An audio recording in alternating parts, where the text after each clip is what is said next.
A few weeks ago, I asked for ideas for talks, and someone raised the question of what is the difference between mindfulness and concentration. And so I've had that going in the back of my head. And then a few weeks ago also, I started watching a TV show, Superman and Lois, with my kids. And I was watching the other night, and this question came back, and I thought, well, Superman's an interesting way to talk about this question. Interesting for me, anyway, because I like Superman so much. There's a recurring story, not all, but often when the story of Superman is told, we learn a little bit about his childhood, and we get to see these glimpses of how he started to reckon with these powers that were appearing in his life. And one that manifests in a particularly painful way is his super hearing. He can hear everything. He can hear things that are happening next door. He can hear things in some tellings of it that are happening a city away. It's a cacophony, and it's overwhelming and it's painful for him. And so as a child, he needs to learn to concentrate. Right? He needs to learn to focus on one thing. And it seems that often the way the story is told, he learns to focus on one sound at a time. Out of this chaos, he chooses one noise or one voice. And in doing so, is able to ground himself, is able to find some sort of, if not peace, some sort of stability in the middle of this thing that is always happening. He can't turn it off. He can only change his relationship to it in the moment. That's concentration. Right? But then there's this other really critical part of who Superman is, which is that he'll go up into the sky, he'll go just to the edges of our atmosphere, and there, kind of floating in space, he'll let it all in. He'll let go of the concentration, he'll let go of the one thing, and he'll take in all the sounds. And he hears all the cries. He hears all of the accidents about to happen. The screeching tires. And from that, he chooses one. And he goes back.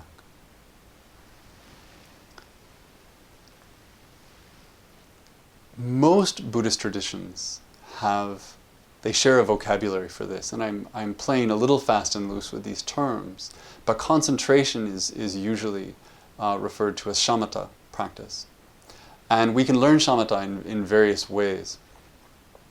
In Zen, if it's taught at all, it's usually through counting the breath or through some sort of breath awareness.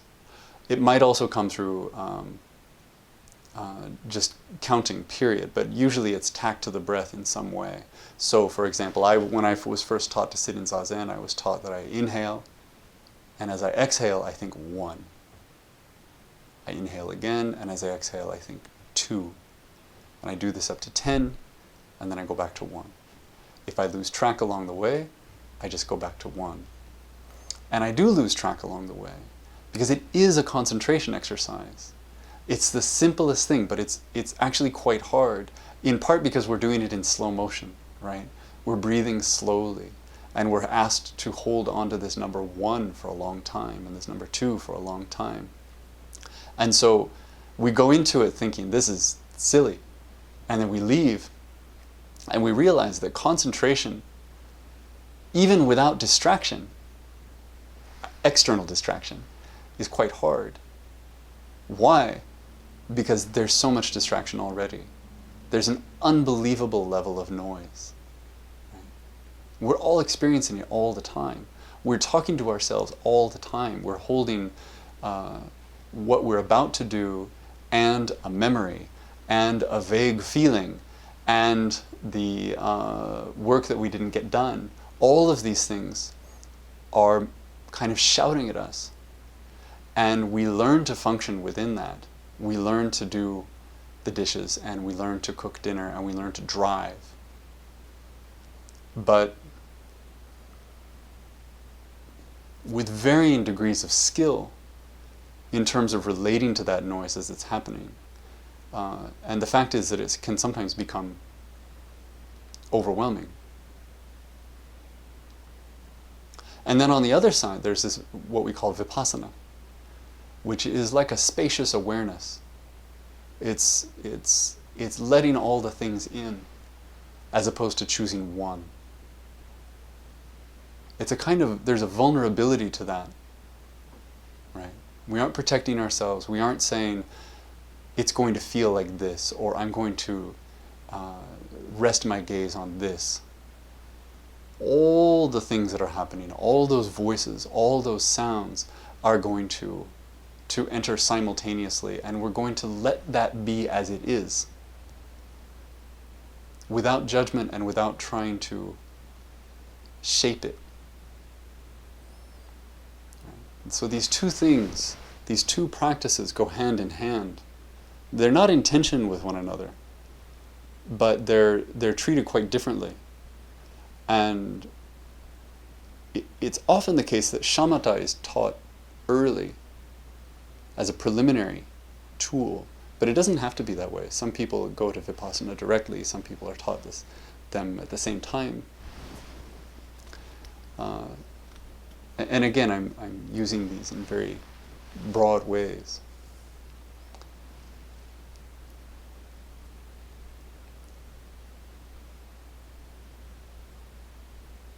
I watched Superman, young Superman, and then the kind of mature Superman who knows what he's doing.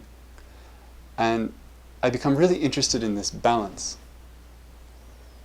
What do we do with these things? And why? Why does Superman have to learn concentration in the first place?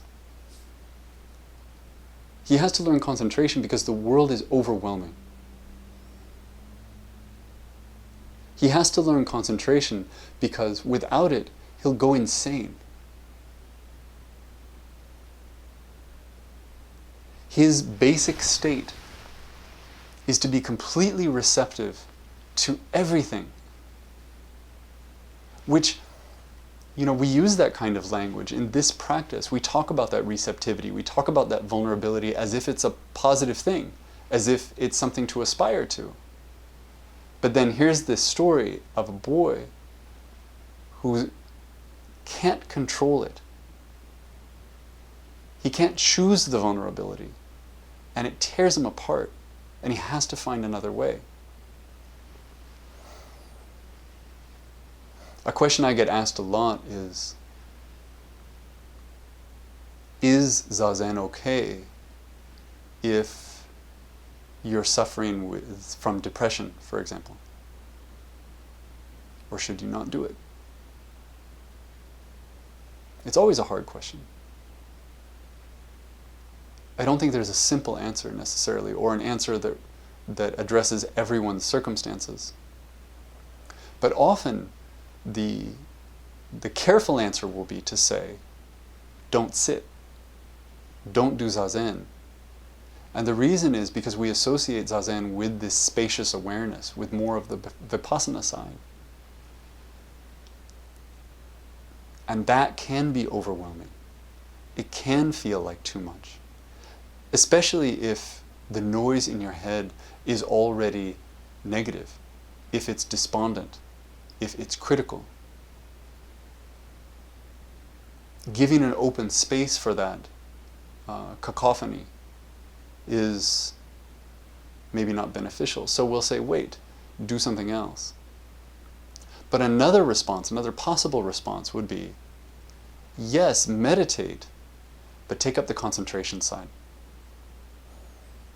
Right? Instead of letting everything in, instead of practicing non-discrimination, practice discrimination.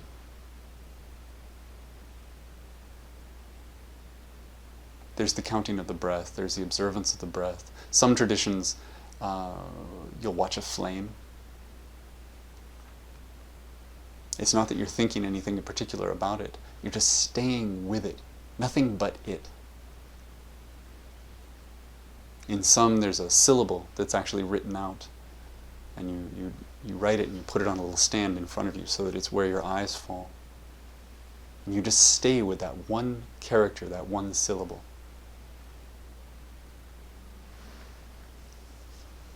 And when you break concentration, when you can't do it anymore, you get up and you walk around so that you never develop the habit of slipping away. It's a powerful thing to do, and in Zen we don't take it up as a practice in itself. But you can. And it has value. We also don't take up the Vipassana side as a practice in itself. Not exactly. We talk about being spacious. We talk about being receptive. We talk about being vulnerable or raw. We talk about holding all beings within our field. But the fact is, in this posture, in this ritual enactment of meditation,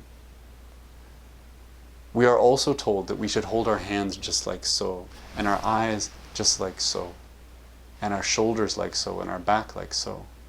And that we should never forget that these are the things that we're doing. So we don't get swept away either.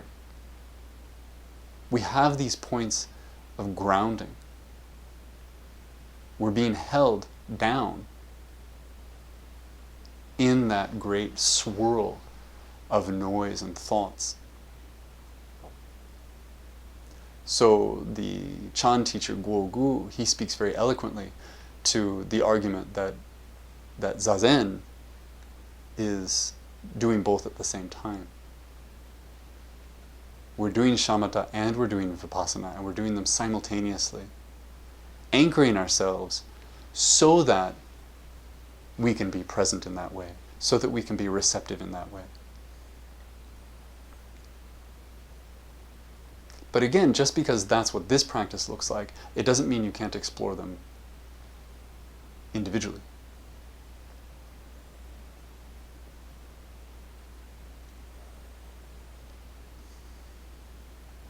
There's a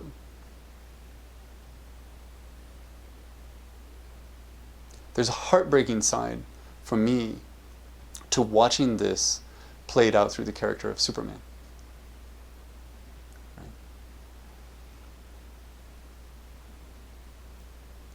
His reality, and it speaks so well to the story of the Bodhisattva, is that he is never not aware of the suffering of others. He has to choose not to be, or he has to choose to focus on one. Otherwise, naturally, he hears all of it. And that means that when he's in that spacious place, he can't stay there because he has to make a choice. Out of a universe of suffering, out of billions of voices, he has to choose one.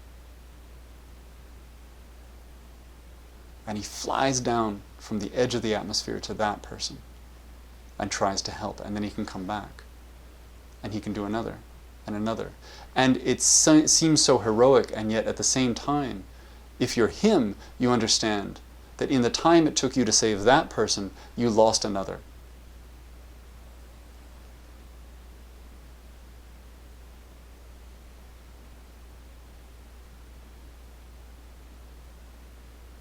Every time he has a conversation with someone on the street, someone dies who he could have saved.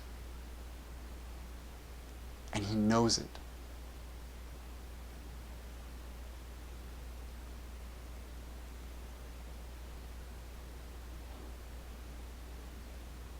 I find that so moving, and I think about it in terms of this practice, what we think of as in terms of the path of the Bodhisattva. And the painful reality that not only do we not have the resources of Superman, not only are we not able to immediately and skillfully respond, but even then, we can sit and we can know the pain of the world and still have to make choices from this limited capacity.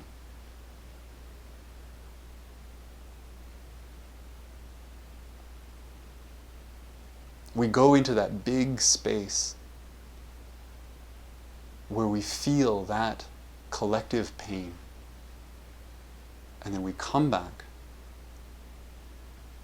and we choose something. Because we have to. We make that our work. We do the best we can with it, knowing that there's so much that we're not doing at the same time. Knowing that so much is left untouched.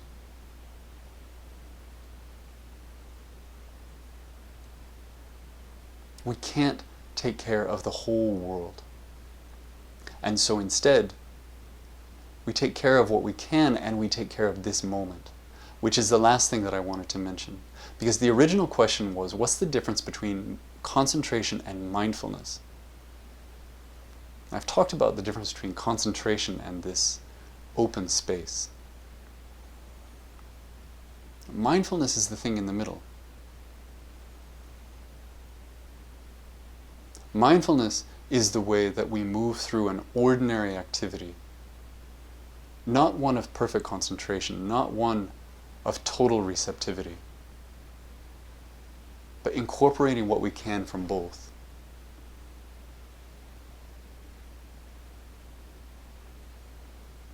I think about, when Superman picks up a cup of coffee, he's holding it the way that you or I would hold a butterfly, so that we don't damage its wings. He has to do it with such care and such intention, just so that he doesn't destroy it. That's what mindfulness is. It's the way we pick up that cup, which in one way is an act of concentration, because we choose it. It's not done over here while we talk to someone else. We look at it. We decide how we're going to hold it in our hands. And we do this with an understanding, again, of all the things we can't do.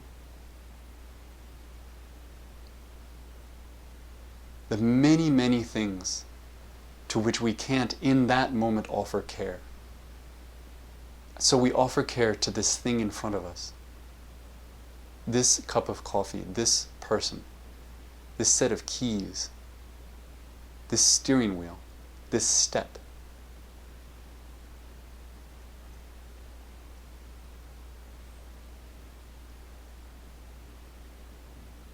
Never losing these two threads.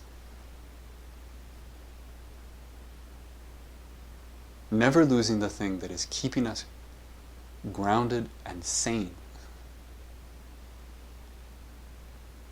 And never losing that other awareness that not only gives us purpose,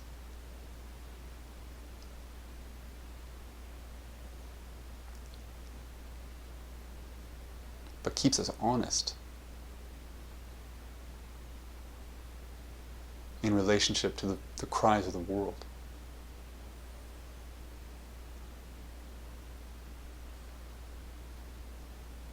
Anyway, that's what I saw when I was watching Superman. I thought I'd mention it. That's where I'll stop.